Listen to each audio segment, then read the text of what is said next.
Hello, it is Ryan, and I was on a flight the other day playing one of my favorite social spin slot games on ChumbaCasino.com. I looked over at the person sitting next to me, and you know what they were doing? They were also playing Chumba Casino. Coincidence? I think not. Everybody's loving having fun with it. Chumba Casino is home to hundreds of casino-style games that you can play for free anytime, anywhere, even at 30,000 feet. So sign up now at ChumbaCasino.com to claim your free welcome bonus. That's ChumbaCasino.com and live the Chumba life. No purchase necessary. VGW. Void where prohibited by law. See terms and conditions. 18+. The CBS Radio Mystery Theater presents...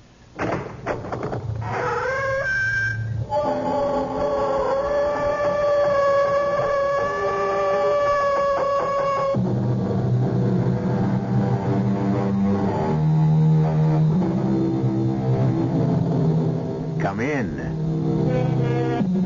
Welcome. I'm E.G. Marshall, your pilot on a mysterious cruise through the uncharted seas of your very own imagination. Vengeance is mine, I shall repay, saith the Lord. From this, we must assume that revenge belongs to him and to him alone, and that should end the matter, shouldn't it? But so many times, so many of us are so outraged by the painful fact that wrongdoers simply seem to get away with murder. Well, don't bet on it. After all, if the Lord says he will repay, he is good for the debt. And if he chooses to make it a long-term note, he has plenty of time. All of eternity. Rosa, look there. The car, it's out of control. Oh! Rosa, hurry. Maybe we can help these people. Benno, are they... Oh, no. They're dead. There's nothing I can do for them. Are you sure? I'm sure. The impact of the crash, death was immediate. It's the Koenigs. The Koenigs? The people I told you about. The ones who have the papers and the visa to go to the United States. Oh. Poor souls. They waited so long to get on the quota. Rosa, you say they have papers? Well, then, why don't we... No, Benno. But how else? How else we'd be able to get to America? Benno, I don't think it's the right thing. Who'll ever know? Who'll ever care? Here, help me. We'll take their papers. But it's stealing. Stealing? They can't use them anymore. They have better papers now. A passport to heaven. They won't mind if we use their visa to get to the next best place.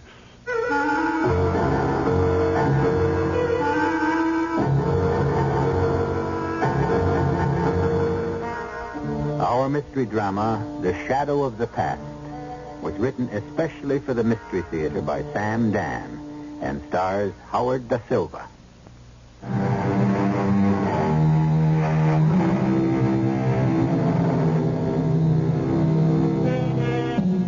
The neighborhood is old, run down. The buildings are crumbling and grimy. The neighborhood used to be a ghetto, a procession of many ghettos, as succeeding waves of immigrant nationalities paused here before moving on to the full promise of America. Now the neighborhood, strictly speaking, is no longer a ghetto. Some would call it a slum. Whatever. It still teems and pulses with closely packed humanity. It is still a melting pot, a crucible, a place for dreams and despair. Men and women throng the streets, move in and out of dingy shops, chat animatedly on the sidewalks, on the steps, from the windows. Little kids play jacks, hopscotch, hump rope. The older ones play stickball in the gutter, dodging the automobiles. That wiry kid at bat right now looks like he could hit that ball 3 sewers at least. See that swing, and there it goes. That ball must be at least 6 stories high. He'll pretty near make the end of the block.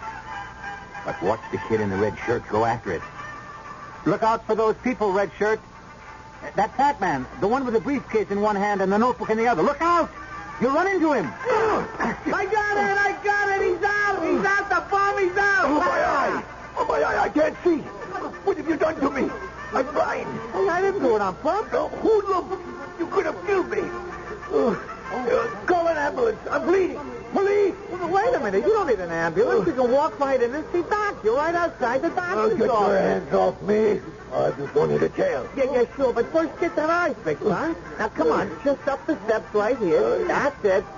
Hey, Pancho, you guys saved me my liquid fat, huh? That's it. Now. Through the hall. I'll teach you to attack law-abiding citizens on the street. Okay, here we go. Now, ring the bell and walk in. Hey there, Mrs. Koenig. Oh, my. What is this, Joseph? I ran into him and banged up his eyes. Is that Koenig? I'm blind. I'm going blind. No. Everything will be all right. Mister, I leave you in the best hands. Let me help you. This way. The doctor will see you immediately. Benno? No, bring him in, Rosa. Now, just sit down there. I'll answer it outside in the office. Well, now let me look at the eye. I'm blind. No. Nothing like that. Here, let me wash it out first. There, then we can see what we have. I know it does sting, just a little bit. Did someone hit you? Hoodlum. One of those gangsters playing ball in the street. It's really quite superficial. Superficial? To who? To you? You don't feel it. I don't even think you'll have a black eye. I promise you. Now, just relax. You don't live around here, do you? Me? Live in this pigsty. I just collect the rents. Well, it's hardly a pigsty. Mostly poor, hard-working people. Lazy, shiftless bums. I think I'd better put a dressing on. You're a good doctor. Really? How can you tell? Hands. You've got good hands. Sure. Swift. Light. Why do you waste yourself in this godforsaken neighborhood? I don't think God ever forsakes any neighborhood. Yes, that looks all right. It'll get better soon. Good. How much I owe you? Nothing. How do you expect to get rich if you charge nothing? Have we met before somewhere? No. I don't believe I had that pleasure. Your face is familiar, and your voice. Oh, you know what they say. They say everybody looks exactly like another person someplace in the world. Everybody has a double. Perhaps. And somewhere along the line, you must have met my double. It's possible. What kind of fellow was he, this double of mine? The fine figure of a man, I hope? No, he was the scum of the earth. That's funny. That's very funny. The face. The voice. And now the laugh. Meyer. You are Karl Heinz Meyer, commandant of the Oberdon concentration camp. That's a lie. Is it? You don't remember me, Meyer? Why should you remember me? I was merely one of tens, hundreds of thousands. But I was a doctor, and I was useful, and so I lasted longer. I don't know what you're talking about. You thought I went up in smoke like all the others, but I didn't. You're making a mistake. You don't remember Sternberg? Dr. Benno Sternberg? Here, allow me to roll up my sleeve and present my credentials. Here, you can read the number you personally inscribed on my arm. What can you do? That's right. What can you do? Nothing. No one has anything against me anymore. I was clear. You know yourself, all I did was obey orders. Place yourself in my position. I had a wife. I had a baby. What else could I do? I only obeyed orders and did what I was told. That's why I was acquitted. That's why I'm free. Karl Heinz Meyer. How I dreamed of this moment. Now, it's over. Now, listen, Benno. Whatever it was, it's over. It's gone, forgotten. It's a past. It's dead. And now that the impossible moment has arrived, all I want to say is, get out. The past is dead. Get out before I disgrace myself in the eyes of God. No, wait. You are Benno Sternberg, huh? But why have you taken the name Koenig? Get out before I throw you out. Why have you taken the name Koenig? Are you in hiding? I said to get out. Or perhaps you are not in this country legally? That touched the nerve, didn't it? it true?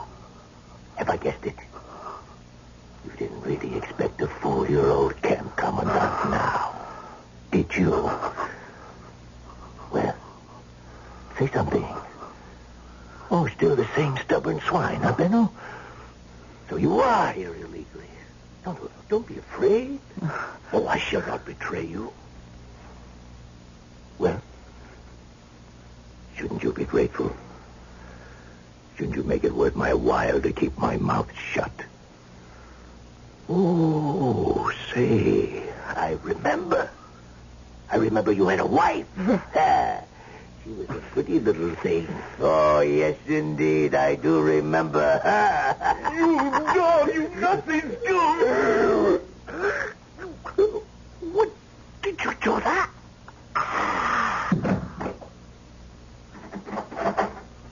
Oh, Benno, there's a patient outside. Close the door. What? Come in, close the door. Benno, what happened to him? He's dead. Dead? What do you mean dead? Why? I killed him. You... What are you saying? I drove a pair of scissors through his heart. No. You didn't recognize him when he came in, did you, Rosa? Recognize him? Meyer. Karl Heinz Meyer. Do you remember? You had no right to kill him. I don't know what happened. Something. I looked at his face and I heard his voice. And suddenly, he became all their voices and all their boots and their bludgeons and their pistols and their faces. And there was the barbed wire, the stone walls, the screams, the smoke. All of us heard it together.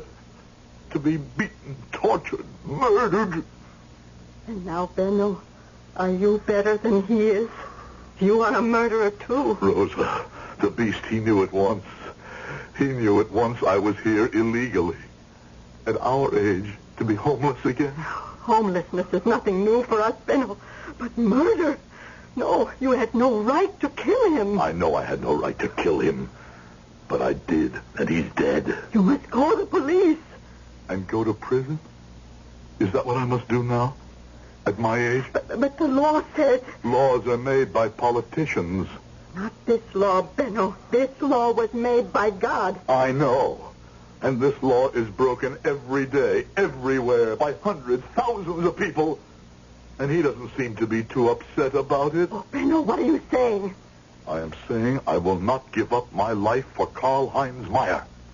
I need your help, Rosa. I need your help. Oh, yes, Benno. I will help you.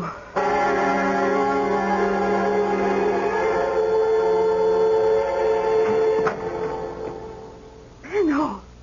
Yes? Benno. What is it? It begins. What begins? The business with the police. Rosa, what are you talking about? There is a policeman in the office. What does he want? He says he wants to talk to you. All right. He probably wants to ask me about Meyer. Oh, no. He's here to arrest you. Why? Because you killed Meyer. Rosa, they don't know that. They can't know that. Why did you have to kill him? Why? I can't bring him back, Rosa. Now I'll see this police officer. You wish to see me? I'm Dr. Koenig. Oh, thank you, sir. I'm Lieutenant Smith. Yes? I appreciate your time, Doctor. This morning, the body of a man named Charles Meyer was found in an alleyway in back of this building. Yes, I heard about it. On the radio. Late yesterday afternoon, he was involved in a street accident outside. He was brought in here for treatment. His eye had been injured. Severely? Oh, quite superficially, but painful. Uh-huh. When did he leave here? When? Uh-huh. Oh, he was here for about 10 minutes, I suppose. And then he left? Yes. Were you acquainted with this Mr. Meyer? No. And when he left your office, that was the last you saw of him? Yes. Well, now that's all, Dr. Koenig. Sorry I took up your time. That's all? That's all. Thank you. Goodbye. Lieutenant, Yes, Doctor?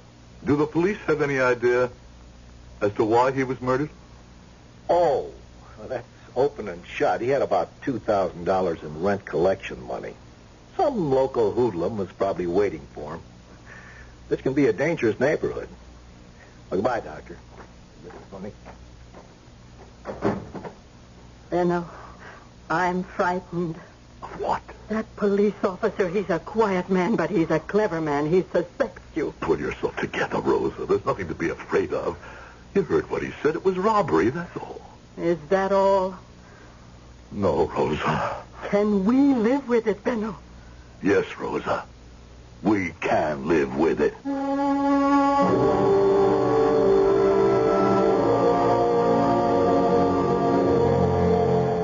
Benno will have to fight the habits and the personal morality of a lifetime.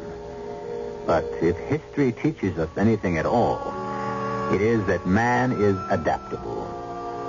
We'll see how well the good doctor adapts to his new role in just a few moments when I return with Act 2.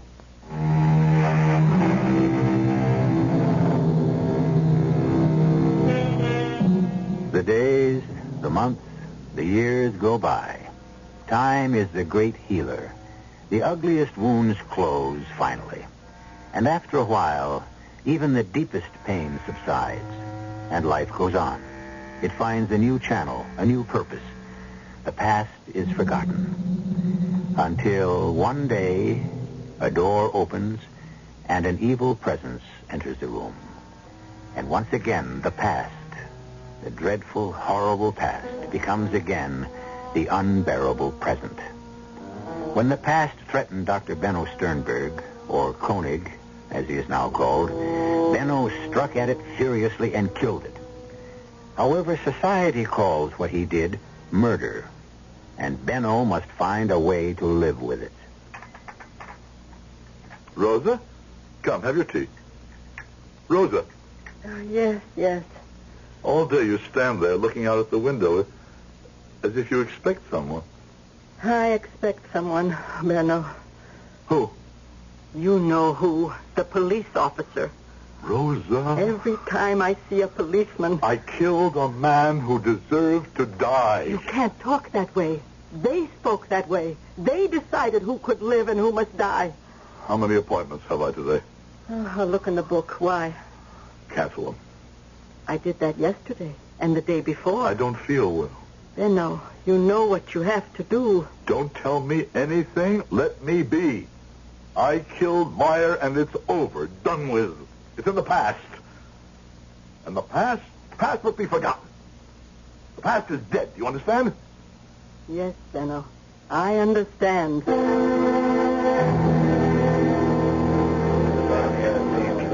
Well, yes, Lieutenant. It was the first of the month, and Mr. Meyer, he comes into the place to collect his rent. I give him his money in $20 bills. Yeah. Come the first of the month, he would start at the far end of the block with Domming's Meat Market. He collected from all the stores on this side of the street. What kind of man was this, Mr. Meyer? Very methodical. On the dot. Always here 4 o'clock in the afternoon of the first day of the month. Always started collecting from the far end. Always wound up with me. Always, Mr. Shannon? Always, Lieutenant Smith. That last day, too? Sure. We chatted a bit about this and that, and I seen him to the door. Where did he go? Oh, just 10, 15 feet to the bus stop on the corner. Through for the day. Then one of the kids runs into him, not meaning any harm, of course. And they bring him inside to the good doctor's place. It's the corner house next door. And that's the last I seen of him. You could always depend on him to show up 4 o'clock in the afternoon every first of the month. And you'd better have the rent.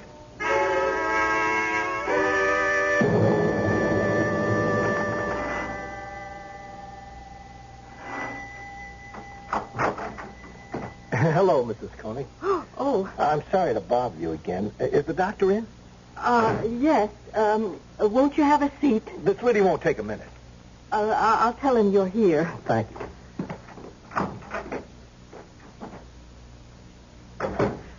Benno, he's here, the police officer. Why is he here? Perhaps he wants to ask me a question. What? He was already here once. I don't know why he's here. He knows. I tell you, he knows. Be quiet. There's no way for him to know. I'll tell him to come in. Yes, but please, Benno, don't ask me to stay in here with you. Rosa, I need you. I can't help you, Benno. I'm too frightened. I would give us away. Please, go inside, officer. The doctor will see you now. Oh, thank you. I'm sorry to impose again. It's all right, Lieutenant. I neglected to ask you something the other day. Yes? You said Mr. Meyer had been here for about 10 minutes. It might have been 15. I didn't think to check. Oh, well, that doesn't matter. That doesn't matter. Now, when he left the office, where did he go? Where did he go? Uh-huh. I would say he went out. Out to the street? Why, yes, out to the street. Well, there's also a back door that leads to the alleyway where his body was discovered. Could he have gone out that back door? No, he went out the front door. I see. Well, I'll have to pick up the trail from there somehow. Well, thank you again. It's nothing. Goodbye, Doctor. Goodbye, Mrs. Koenig. Goodbye. Rosa, Yes? I must lie down for a while. But you have an appointment to examine Mr. Kavlik in 15 minutes. I have to lie down. Cancel it. But that man doesn't have a telephone. That's not my problem. Benno. I can't do any work this afternoon. What did the officer want? Nothing. Then what's bothering you? Nothing's bothering me. I don't feel well. I'm 62 years old. Don't I have the right to feel ill once in a while?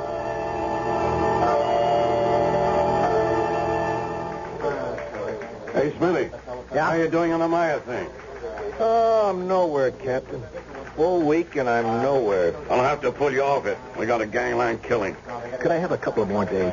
Well, this new thing won't go away. There's something about this Meyer killing that doesn't quite add up. Why doesn't it? Guy's smart.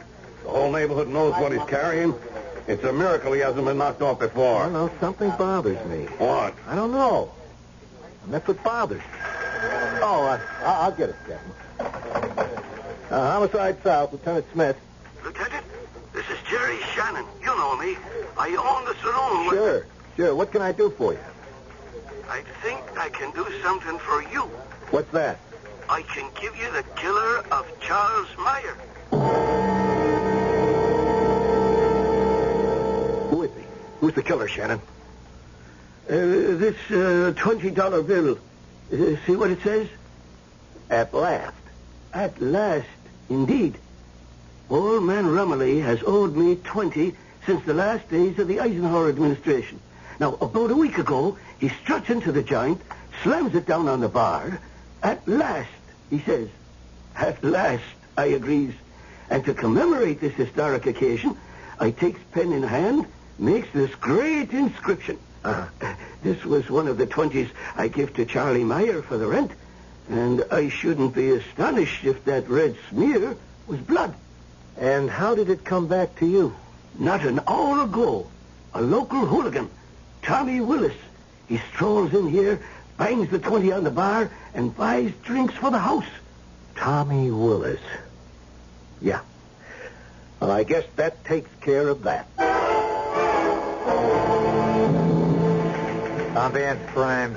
Where'd you get the $2,000? I told you, a friend give it to me. What's his name? I told you, I don't remember. There's blood stains on these bills, blood stains on your jacket. How'd the blood get on your jacket, Tommy? I was shaving. You always wear a jacket when you shave, don't you, kid? You passed this bill at Shannon's bar. He swears it was one of the bills you paid Meyer with. Come on, Tommy. The stenographer's ready. Don't drown yourself, cop. What's the truth, Tommy? Come on. I told you, Lieutenant, the guy give me the dough. No, Tommy. Tell us the truth. You wouldn't believe it. Well, what have you got to lose? We don't believe the story you're telling now, either. Okay, it's 1:30, 2 o'clock at night, see? I'm taking a shortcut through the alley. Yeah. It's dark. I trip over something. A guy. Now, I fall right on top of him. That's how come I got blood on the jacket. All right, go ahead. Well, I look close. Yeah. It's a stiff. Now, I didn't do it. I figure I better blow, but, yeah. But I figure as long as I'm there, maybe got some loose change on him, see? I reach in and I pull out a whole roll. So I'm rich, see? You gonna stick to that story, Tommy? The truth. Well, maybe the jury will believe you. You can't hang it on me. Poser, Daly, take him back. Wait a minute, I didn't do it. I go up against the jury with my rap, I'm gone for life. Now give me a break. Who wants coffee? What if he's telling the truth, Captain? Smitty, what are you saying? What if he's telling the truth? Come on, Smitty, the bills, the blood, it's open and shut. Yeah, maybe. Maybe what? No, I could buy it if... If what? If when Meyer left the doctor's office, he went out the back way into the alley. But he didn't. According to the doctor, he went out the front door into the street. So? So, how could Tommy get him to go back there to the alley? Meyer was through for the day. If he left the front way, he'd be at the bus stop. So, maybe he went out the back way. But Dr. Koenig says... Maybe I better check Dr. Koenig again.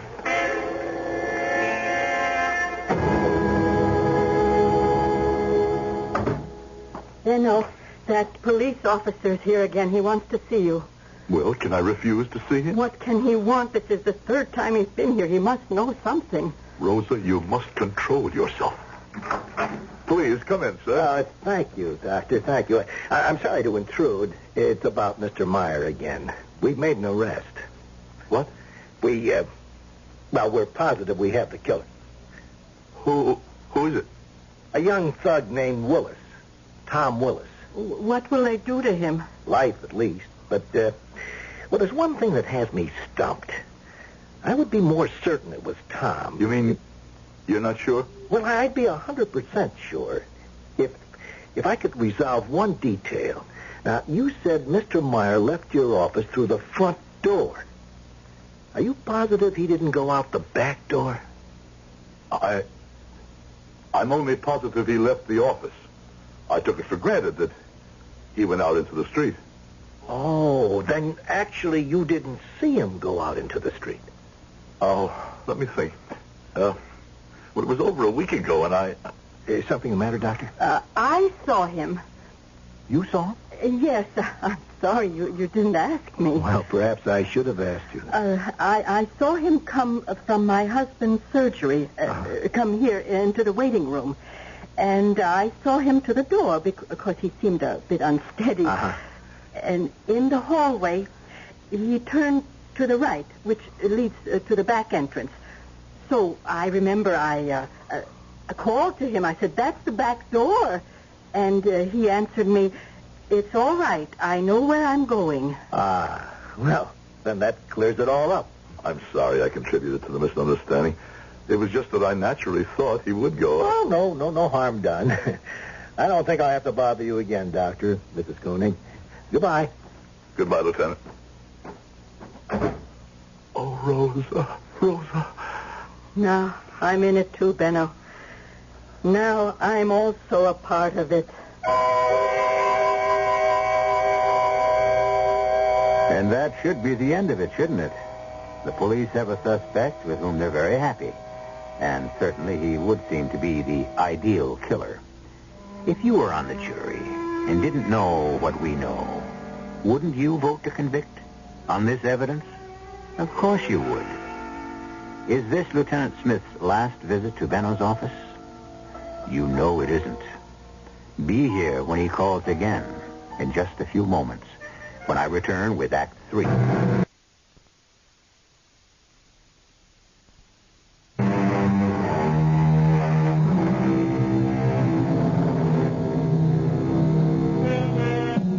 Who shall live and who shall die, and who shall make that decision? A three-part question as old as mankind.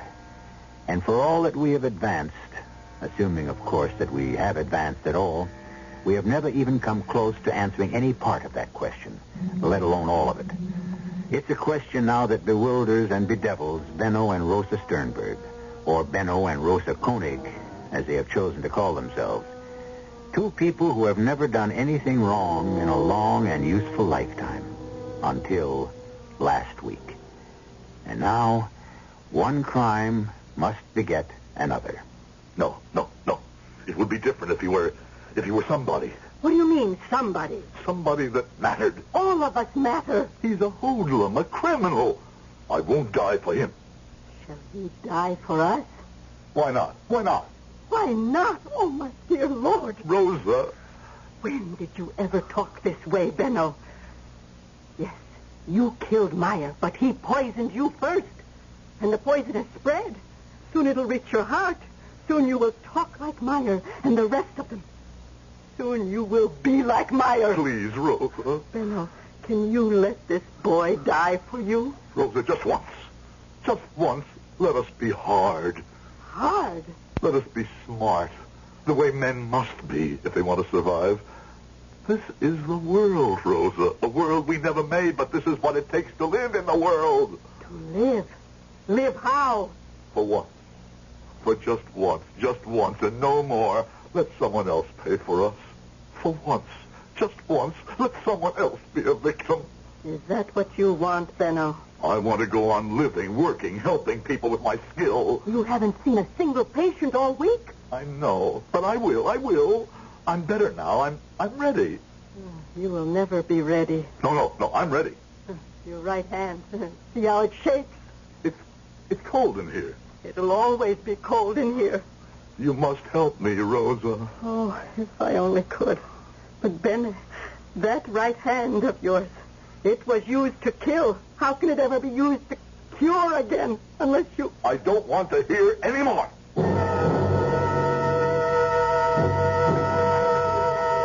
Well, Smithy, he's been indicted, and I see you're a hero. Did you read the papers?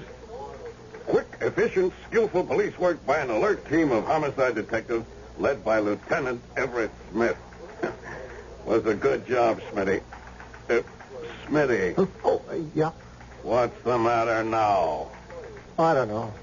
I know you got the blahs. Once the excitement of a case is over, You know, I wish I could convince myself that it really should be over. What are you building to? Why did Meyer go out the back way? Hold the phone. When he went out the front way, you were unhappy because you didn't see how he could wind up in the back alley. Yeah, I know. Well, so now that we established he did go out the back way, shouldn't that tie it up? No. Why not? It does what it has to do. It puts him in the alley where you needed him. I know, but... Yeah? What was he doing in that alley? Oh, come on, Smitty. No, look. Meyer was a smart apple. He had a be. Now, he's carrying a lot of money in a tough neighborhood. He's true for the day. The habits of 25 years should send him to the bus stop right outside of Shannon's bar, just outside of Dr. Koenig's apartment. So? So why doesn't he go right to the bus stop right after Koenig treats him? Well, maybe... Maybe what? What does he want to go into that back alley for? What sense does it make? You can't figure some guys. But you could figure him. He had a routine as steady as the clock, as regular as the calendar. Now, why would he go into the alley?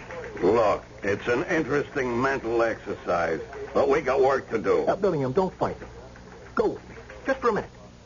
Now, let's say that Tommy Willis didn't kill Meyer. But he did.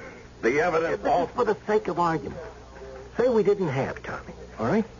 Where would we be? We would be exactly nowhere. And who would have been the last person to see Meyer alive? Dr. Koenig. That's who. Are you trying to drag the doctor into this? No, I'm just walking along a path. I don't know where it's going. Meyer gets hit in the eye accidentally. Right. He gets taken into Dr. Koenig's office accidentally. Right. Because this doc happens to be closest to the scene. Right. Now, why would Koenig kill him? I didn't say Koenig killed him. Well, what are you saying? I want another day on this case. Oh, Smitty. No, something's bothering me. What kind of line have you got to follow? If we discount Tommy... Now, I said if. What have we got? An encounter between Koenig and Meyer. Till now, we figured it a robbery. If it isn't, What is it? You got the floor. Why do we assume that Koenig and Meyer didn't know each other? Because Koenig said so. Yeah. You know what I want to do today? I want to check both of them out.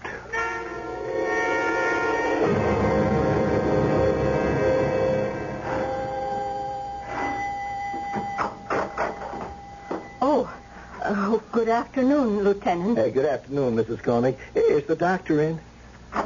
Who rang the bell, Rose? Oh, I'd like to talk to you, Doctor. Do you have some more questions? Well, I'm not here as a detective. I'm calling on you as a patient. A patient? Mm-hmm. Is something wrong? I have a problem. Yes? I don't know what to do. About what? I must reach a decision. Concerning something physical? No. It's a matter of, morals, ethics. But how can I help you? This sounds like more of a problem for a psychiatrist. A man like you, Doctor, who practices in a neighborhood like this, he knows quite a bit about human behavior. I've asked around. Folks here seem to think you're some kind of god. That's not really true. I just practice. I don't know what to do, and I want you to help me make up my mind. Well, if there's some way I can help. It has to do with Mr. Meyer. Mr. Meyer? Yes. You see, we have a young punk named Tommy Willis for the murder. It's a dream case for a prosecutor. He'll be set up for life. Understand? Yes. And he should be. Now, on the other hand, and I can't prove any of this, we have a Dr. Benno Koenig. Yes? A great man. What are you trying to say, Lieutenant? What I'm trying to say is very difficult, Doctor. That's why I'll need your help. Now, I checked out a Dr. Benno Koenig at the local medical association. They never heard of him. Benno. Let me continue, Mrs. Koenig. And no hospital ever heard of him either. So, I must assume that this Dr. Koenig, if he is a doctor, is practicing without a license. I am a doctor. Oh, I'm sure of it. I survived. Rosa and I, we survived the camps. Don't ask how. But when it was over, I wanted to come to this country. But I couldn't get on a quota. A friend of mine and his wife, they did. And they were killed in an accident. His name was Benno Koenig. We took the visa, the papers, but the only thing was, Koenig wasn't a doctor. I could come to this country under the name Benno Koenig, but I couldn't practice medicine. I see. But I must practice, or die. All those years in the camps, the thought that one day I could once again be a doctor, that's what kept me alive. I understand, Doctor. And so, for all these years, I have hidden myself here. I treat the poor, the forgotten, the hopeless. Who would bother me here? Who would think to ask? And then Meyer walked in. Meyer. Now, I can't prove any of this.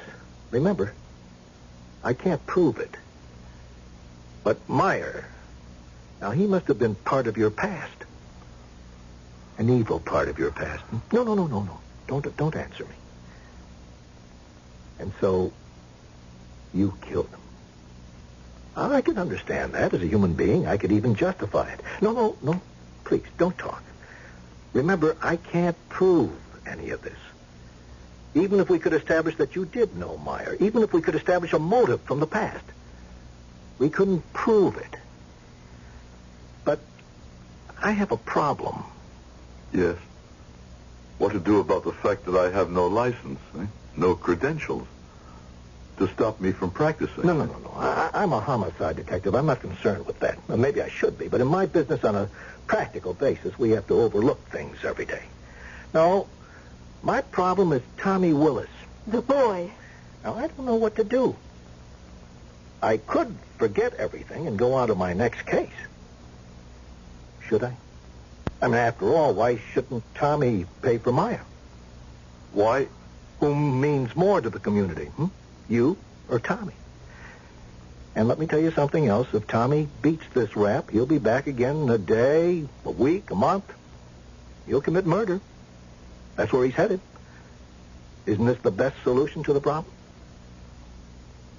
Well, what? I've come for advice, Doctor. What should I do?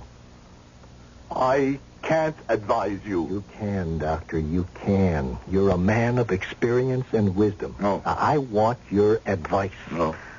Benno. No. You must do what your conscience commands. What does your conscience command, Doctor? I say... Now, remember, the case against Tommy is ironclad. No one need ever know except us. There are poor people out there.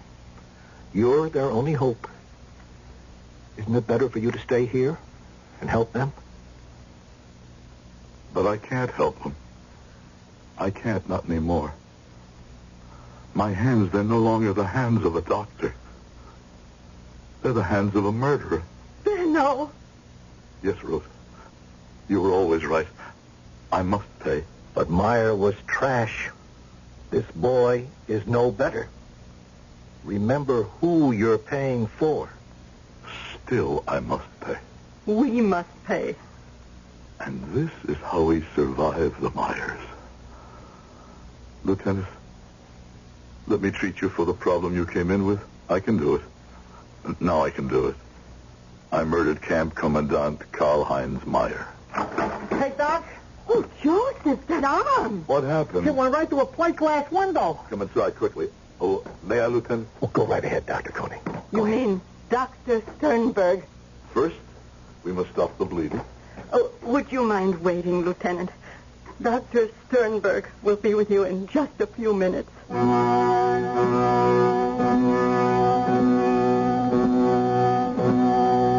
Honesty may be the best policy, true. So why don't more people follow it? The answer is that the best things usually cost the most. And sometimes the price is too high to pay. But in the end, Benno and Rosa Sternberg paid it, the way they always paid it, gladly. Because once you're accustomed to the best, it's hard to settle for less. I'll be back shortly.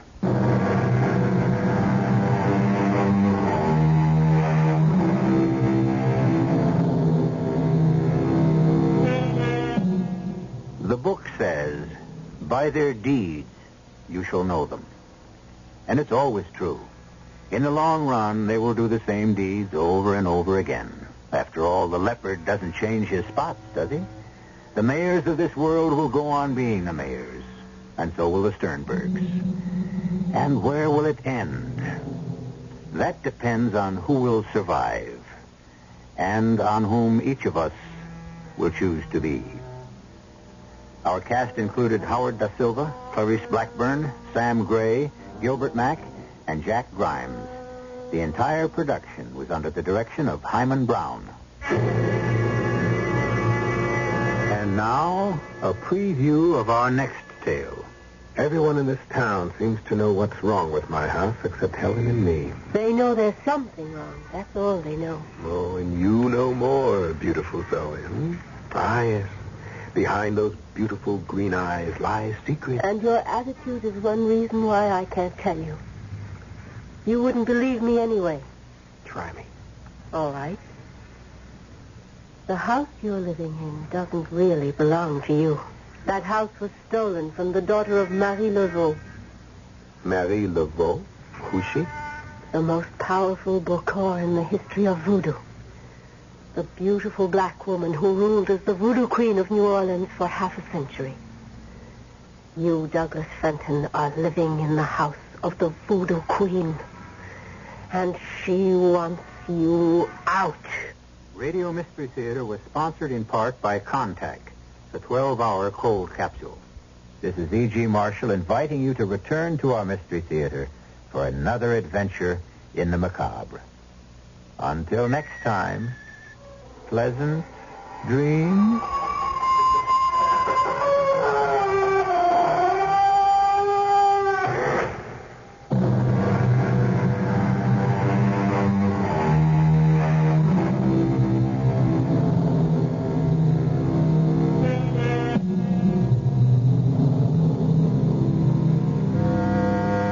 Mystery Theater comes to you from CBS Radio and Radio 87.